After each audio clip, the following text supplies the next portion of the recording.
نہیں، ایسا ہرگز نہیں، بلکہ حقیقت یہ ہے کہ دنیا کی ساری الجھنیں ہمارے گناہوں اور بد کرداری ہی کی وجہ سے پیدا ہوتی ہیں۔ یقین جانیے اگر گناہ معاف ہو جائیں، اللہ ہمیں بخش دے اور ہم گناہوں سے باز آ جائیں، رزق میں فراخی نحمدہ و نصلی علی رسولہ الکریم، اما بعد ان اللہ وملائکتہ یصلون علی النبی یا ایھا الذین آمنوا صلوا علیہ وسلموا تسلیما۔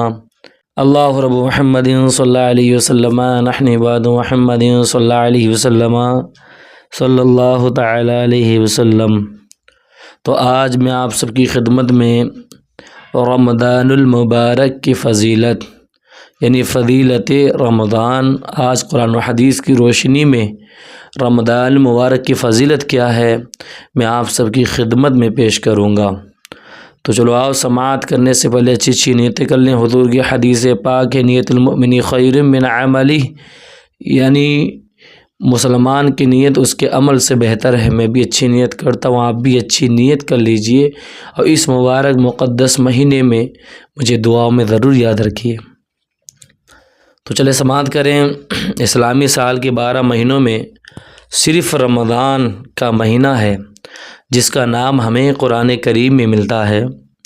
اللہ تعالیٰ فرماتا ہے، شہر رمضان الذی انزل فیہ القرآن ھدی للناس وبینات من الھدی والفرقان فمن شہد منکم الشہر فلیصمہ، یعنی رمضان کا مہینہ جس میں قرآن اتارا گیا، جو لوگوں کے لیے ہدایت، رہنمائی اور حق و باطل میں فرق کر دینے والی نشانیوں کو لے کر نازل ہوا، تو تم میں سے جو کوئی اس مہینہ کو پائے وہ اس کے روزے رکھے۔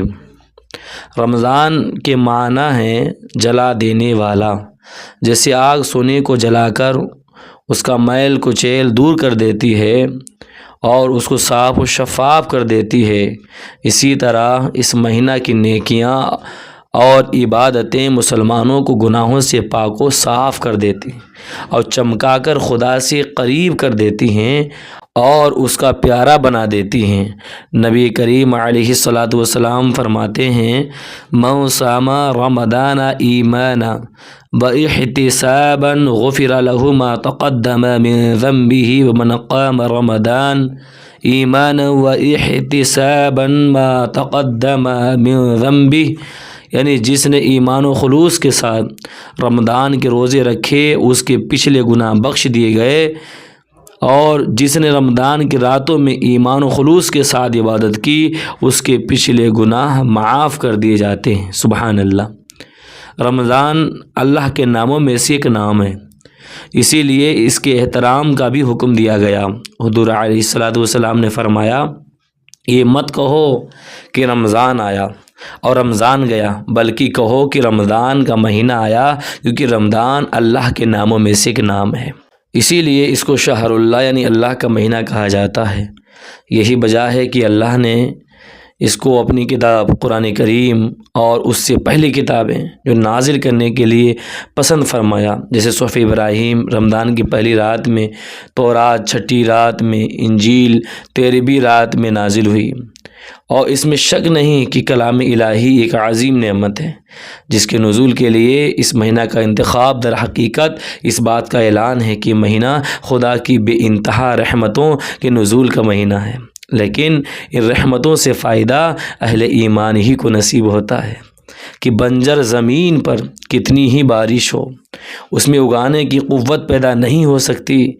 اسی لیے نبی کریم علیہ الصلاۃ والسلام کے ارشاد میں روزہ رکھنے، تراویح ادا کرنے والوں کے لیے ایمان و احتساب یعنی ایمان اور خلوص کا ذکر موجود ہے کہ بغیر ایمان و خلوص کے کسی نیکی کا اجر نہیں ملتا۔ تو روزے کے ذریعہ سارے گناہ کیسے دھل سکتے ہیں، اور رحمت باری سے فائدہ حاصل کرنے کے لیے ضروری ہے کہ انسان خود بھی پیکر رحمت بنے کہ اس مہینے میں اپنے گھر والوں کو خوب کھلاؤ پلاؤ، رشتہ داروں کو، پڑوسیوں کی ضرورت پوری کرنے کی کوشش کرو، غریبوں کو تلاش کرو اور ان کی مدد کرو، کہ جب تم اپنے خزانوں کا منہ ضرورت مندوں کے لیے کھول دو گے تبھی خدا کی رحمت کا رخ تمہاری طرف ہوگا۔ کہ پانی جب تیزی سے جاتا ہے تو تیزی سے آتا بھی ہے۔ حضرت ابن عباس رضی اللہ تعالیٰ عنہما نے نبی کریم علیہ السلام کا طریقہ بیان کرتے ہوئے بتاتے ہیں کہ جب رمضان کا مہینہ شروع ہوتا تو حضور علیہ السلام قیدیوں کو چھوڑ دیا کرتے تھے اور ہر مانگنے والے کو دیا کرتے تھے۔ سبحان اللہ، گویا پیکر رحمت عالم صلی اللہ علیہ وسلم کی رحمت بھی رمضان میں زیادہ ہو جایا کرتی تھی۔ پس تمہیں بھی چاہیے کہ جتنی بھی مہربانی کر سکتے ہو کرو، پھر دیکھو کیسے برستی ہے رحمت باری۔ تب قرآن کریم کا احترام کرتے ہیں، اس لیے یہ اللہ کا کلام ہے۔ مسجد کا احترام کرتے ہیں اس لیے کہ اللہ کا گھر ہے، پر اسی طرح ہمیں رمضان کا بھی احترام کرنا چاہیے کہ اللہ کا مہینہ ہے۔ بس اس کے احترام کا اعلیٰ و بہترین طریقہ تو یہی ہے کہ اس کا ہر لمحہ خدا کی یاد، اس کی عبادت میں گزارا جائے۔ پورا مہینہ تراویح، روزے کی پابندی کی جائے۔ اگر کوئی کسی مجبوری کی وجہ سے روزہ نہیں رکھ سکتا تو اس کو بھی کم از کم رمضان کے احترام کا خیال رکھنا چاہیے کہ وہ عام طور پر لوگوں کے سامنے نہ کھائے نہ پیے اور اپنے بے روزے دار ہونے کا پتہ نہ چلنے دے۔ یہی وجہ ہے کہ شریعت مطہرہ نے حیض و نفاس والی عورت پر بھی کھلم کھلا کھانے پینے کی پابندی لگائی ہے، حالانکہ اس کو روزہ قضا کرنے کی شرعی اجازت حاصل ہے۔ ناپاکی کی اس حالت میں روزہ رکھنے کی ممانعت ہے، لیکن احترام رمضان کی پابندی پھر بھی موجود ہے۔ حتیٰ کہ اگر درمیانی روزہ کسی عورت کو حیض شروع ہو گیا تو اسے باقی دن بغیر کھائے پیے گزارنا پڑے گا، جبکہ اس دن کا روزہ قضا کرنا ہوگا۔ اب روزہ تو باقی نہ رہا، لیکن احترام ضروری ہے۔ تو وہ لوگ کس قدر بے شرم ہیں جو بلا عذر شرعی روزہ نہیں رکھتے، پھر مسلمانوں کے سامنے بلا جھجک کھاتے پیتے اور سگریٹ پیتے رہتے ہیں۔ جب انہیں منع کیا جاتا ہے تو نہایت ہی دلیری سے جواب دیتے ہیں کہ جب خدا ہی کا ڈر نہیں تو بندوں سے کیا ڈرنا۔ حالانکہ احترام رمضان کا مطلب بندوں سے ڈرنا نہیں، بلکہ یہ بھی خدا ہی سے ڈرنا ہے کہ جو شخص خدا کے قانون کی پابندی نہیں کرتا وہ کم از کم خود کو مجرم تو جانے۔ بس مسلمانوں کو چاہیے کہ وہ رمضان کے مقدس دنوں راتوں میں عبادت اور نیکیوں کی ایک ایسی فضا پیدا کرے کہ ہر طرف خدا کی رحمت برستی نظر آئے، اور یہ جب ہی ہو سکتا ہے کہ ہم پابندی سے تراویح کے لیے جمع ہوں، قرآن کریم سنیں، خود زیادہ وقت قرآن کریم کی تلاوت میں گزاریں، روزہ رکھیں، جھوٹ مکر و فریب سے بچیں، اپنے مسلمانوں نوکروں کے کام میں کمی کر دیں، ہر ایک دوسرے سے محبت اور نرمی سے پیش آئے۔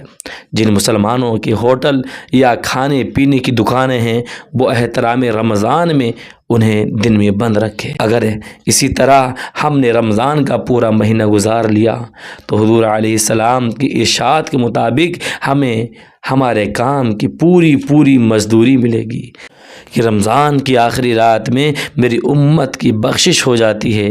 صحابہ نے پوچھا یا رسول اللہ صلی اللہ علیہ وسلم کیا وہ شب قدر ہے؟ تو آپ نے فرمایا نہیں، بلکہ مزدور کو مزدوری جب ہی ملتی ہے جب وہ اپنا کام پورا کر لیتا ہے۔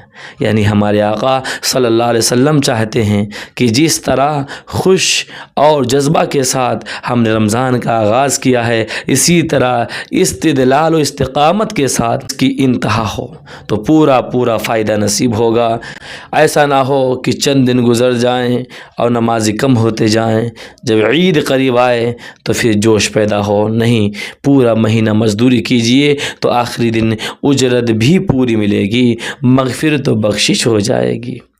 یہ نہ سوچئے کہ مغفرت و بخشش کا تعلق تو قیامت سے، دنیا کی زندگی کے لیے بھی تو کچھ ملنا چاہیے۔ تو میرے عزیزو، یہ تصور غلط ہے کہ مغفرت کا فائدہ صرف مرنے کے بعد ہے۔ نہیں، ایسا ہرگز نہیں، بلکہ حقیقت یہ ہے کہ دنیا کی ساری الجھنیں ہمارے گناہوں اور بد کرداری ہی کی وجہ سے پیدا ہوتی ہیں۔ یقین جانیے اگر گناہ معاف ہو جائیں، اللہ ہمیں بخش دے اور ہم گناہوں سے باز آ جائیں، رزق میں فراخی، صحت و تندرستی، باہمی محبت و الفت، سیاسی معاشرتی اطمینان، اہل و عیال کی طرف سے بے فکری، اقبال و عالم میں عزت و مرتبہ، سب کچھ ملے گا بالکل ایسے ہی جیسے ہم سے پہلے ہمارے بزرگوں کو مل چکا ہے۔ اللہ تعالی ہمیں آپ کو عمل کی توفیق عطا فرمائے۔ تو آج کے درس کا یہیں پہ اختتام کرتے ہیں۔ آپ نے قرآن و حدیث کی روشنی میں سماعت کر لیا کہ رمضان کی فضیلت کتنی ہے۔ اللہ تعالی ہمیں اس مبارک مہینے کی خوب برکتیں عطا فرمائے، اور گزارش آپ سبھی حضرات سے ہے کہ اسی طرح سے انشاءاللہ آپ کو ہر دن ایک نیا پیغام ملے گا برکاتی آن لائن اکیڈمی کی جانب سے۔ مجھے دعا میں یاد رکھیں۔